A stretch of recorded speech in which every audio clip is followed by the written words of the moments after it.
वास्तु जो प्रकृति की ऊर्जा है उसको सही उपयोग करने की कला का नाम वास्तु है। तो कुछ वास्तु के उपायों को अपनाकर हम लोग अपने बिजनेस एरिया को, अपने रहने की जगह को, उनके वास्तु में कोई भी विपरीत वास्तु है या कोई दोष है उसको दूर करके सही कर सकते हैं। उसी तरह वास्तु में ब्रह्म स्थान एक बहुत ही महत्वपूर्ण भाग में आता है। तो क्या है ब्रह्म स्थान? तो भूखंड का किसी भी जगह का जो मध्य स्थान है, ब्रह्म स्थान या नाभि स्थल, जैसे व्यक्ति का नाभि स्थल होता है, तो व्यक्ति जैसे नाभि से जब गर्भ में होता है और अपनी माँ से कनेक्ट होता है और वहीं से उसे ऊर्जा मिलती है और वहीं से वो बड़ा होके जन्म लेता है, उसी तरह अभी भी जो हमारा नाभि पार्ट है, यानी जो सेंटर पार्ट है, उसी से हम कनेक्ट होके वही अगर सही संतुलित ऊर्जा हमें देता रहता है तभी व्यक्ति स्वस्थ होता है। तो ब्रह्म स्थान को जानने के लिए किसी भी भूखंड या मकान को भागों में बांट करके उसके मध्य का एक पार्ट होगा जिसको 9 बाई 9 के खंड में बांटा जाएगा, उसको ब्रह्म स्थान कहते हैं। ये मतलब सेंटर होता है और इसको हमेशा खुला और साफ रखना चाहिए। और इसको साफ और खुला इसलिए रखना चाहिए क्योंकि अगर ये खुला रहेगा तो ये सभी कमरों को पूरी तरह से एक बेटर एनर्जी देगा। हमारे यहाँ जैसे नाभि है, भोजन करते हैं तो वो नाभि यानी जठराग्नि, जठर में जठराग्नि बनती है। जब सेंटर पार्ट सही तरीके से एक्टिव रहता है तो जठर अग्नि बनती है, नहीं तो भोजन नहीं पचता है और शरीर में बीमारियां होती रहती है। उसी तरह भूमि का जो सेंटर पार्ट है, ये चारों दिशाओं से एनर्जी लेके ये ब्रह्म स्थान में एनर्जी इकट्ठी होती है और यहीं से वो सब जगह भेजती है।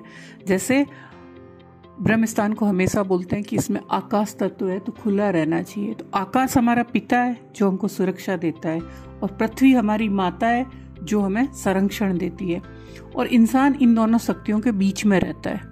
और जो हमारी पूरी के पूरे एक्शन है ये आकाश और पृथ्वी की ऊर्जा से रहता है। तो अंतरिक्ष की और धरती की इस जो चेतना है उसको हमें बताता है वास्तु।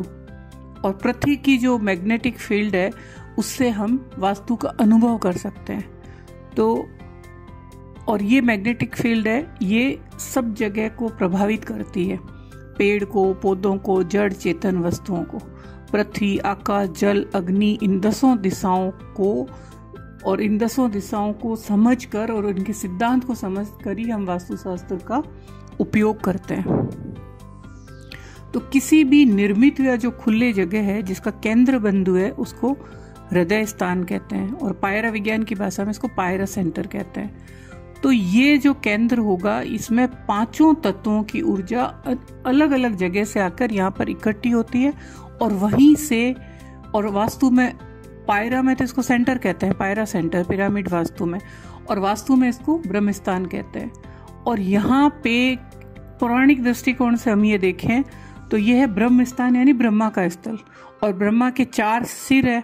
तो उसी प्रकार किसी भी स्थान का जो ब्रह्म स्थल होगा वो ब्रह्मा की तरह चारों तरफ देखता है, चारों सिर से चारों दिशाओं में। तो अगर किसी भी दिशा में कोई दोष होता है तो अपने ब्रह्म स्थान तक एनर्जी नहीं पहुंचती है और वहां से एनर्जी ब्रह्म स्थान भेज नहीं पाता है और वही नकारात्मक ऊर्जा वहाँ के निवासियों के लिए एक प्रॉब्लम क्रिएट करती है। तो इसलिए ब्रह्म स्थल में चारों दिशाओं के साथ साथ ब्रह्म स्थल को ठीक रखने के लिए वहाँ पर कोई भी तरह का खड्डा, भूमि के अंदर पानी की टंकी, सेप्टिक टैंक, बोरिंग, खंबा, सीढ़ी, बीम, छज्जा आदि नहीं करें। वहाँ पे गंदगी, कोई स्टोर, नई पुरानी छोटी बड़ी वस्तु नहीं होनी चाहिए। तो इन सब चीज का ध्यान रखते हुए ब्रह्म स्थान को साफ सुथरा क्लीन रखना चाहिए। हो सके वहाँ एक आंगन छोड़ के तुलसी का पौधा उस तरह का होना चाहिए। वहाँ पे किसी तरह का कंस्ट्रक्शन नहीं होना चाहिए, नहीं तो ये बहुत सारी प्रॉब्लम क्रिएट हो जाती है।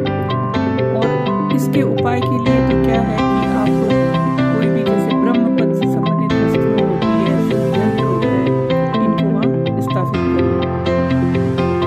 और जो ये दोष होता है उससे जो आपके दिमाग में खूब